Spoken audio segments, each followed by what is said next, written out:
খাকি Bengal chapter সিরিজে নেটফ্লিক্সে মহারাজের আবির্ভাব, ছিটকে গেলেন প্রসেনজিৎ জিৎ। এবার অভিনয় ডেবিউ করলেন সৌরভ গঙ্গোপাধ্যায়, আর প্রথম শটেই ছক্কা হাঁকালেন মহারাজ। কবে এত ভালো অভিনয় শিখলেন তিনি? অবাক নেটপাড়া। Hi everyone, welcome back to my channel Anjana Banerjee blogs.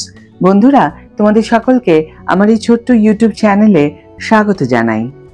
বেশ কিছুদিন আগে থেকেই কানাঘুষো শোনা যাচ্ছিল খাকি বেঙ্গল চ্যাপ্টার সিরিজে নাকি অভিনয় করতে চলেছেন সৌরভ গঙ্গোপাধ্যায়, তাও নাকি পুলিশ অফিসারের চরিত্রে। এমনকি তার শুটিংয়ের ছবিও ফাঁস হয়ে গিয়েছিল সেট থেকে। তবে সৌরভের অভিনয়ের কথা সিরিজের মেকার নীরাজ পান্ডেকে জিজ্ঞেস করতে তিনি প্রথমে চমকে ওঠেন, তারপর বলেন দেখা যাক। সোমবার নেটফ্লিক্সের সোশ্যাল পেজে সত্যি পুলিশের ভূমিকায় দেখা গেল সৌরভকে। দাদার অভিনয় দেখে অবাক নেটপাড়া। কবে এত ভালো অভিনয় শিখলেন তিনি?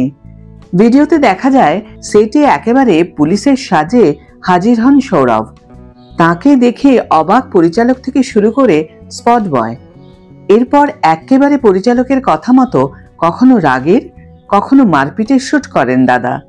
কিন্তু ছন্দ কাটল তখন যখন পরিচালক বললেন এইসব করতে হবে 8 সেকেন্ডে, যা সিরিজে অনায়াসে জিত করছেন। সৌরভ বুঝে গেলেন এটা তার পক্ষে সম্ভব নয়, তাই আর সিরিজে অভিনয় করা হলো না। সিরিজের প্রচার ভিডিওতেই তিনি খুশি। এই পুরোটাই আসলে ওটিটি প্ল্যাটফর্মের প্রচার কৌশল। সৌরভ পুলিশ হয়ে খাকি বেঙ্গল চ্যাপ্টার সিরিজে জিতকে টেক্কা দেবেন না। তিনি এই সিরিজের প্রচারে একটি প্রোমোতে পুলিশের চরিত্রে অভিনয় করেছেন। তবে সৌরভের কমিক টাইমিং দেখে অবাক নেটপাড়া। 22 গজ থেকে ছোট পর্দায় সঞ্চালনা, তিনি অনেক অসম্ভবকেই সম্ভব করেছেন। তবে তার অভিনয় দক্ষতা যে এত উন্নত হয়েছে তা দেখে সকলেই অবাক। এই প্রোমো প্রসঙ্গে সৌরভ বলেন, আমি সবসময় থ্রিলার এবং পুলিশ ড্রামার প্রতি আগ্রহী ছিলাম এবং খাকি ফ্র্যাঞ্চাইজি আমার প্রিয়। তাই যখন নেটফ্লিক্স থেকে আমার কাছে এসেছিল তখন আমি খুবই উৎসাহিত ছিলাম। একজন সুপার ফ্যান হিসাবে ওদের সঙ্গে খাকি দ্য বেঙ্গল চ্যাপ্টারের প্রচারের কাজ করতে রাজি হই।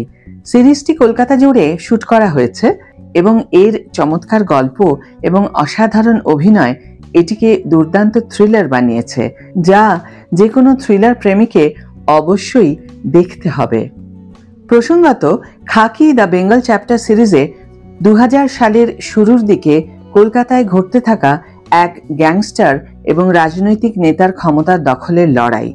এই সিরিজে রয়েছেন প্রসেনজিৎ চট্টোপাধ্যায়, জিৎ, শাশ্বত চট্টোপাধ্যায়, ঋত্বিক ভৌমিক, আদিল খান, চিত্রাঙ্গদা সিং, পূজা চোপড়া, আকাঙ্ক্ষা সিং, মিমো চক্রবর্তী, শ্রদ্ধা দাস এবং পরমব্রত চট্টোপাধ্যায়।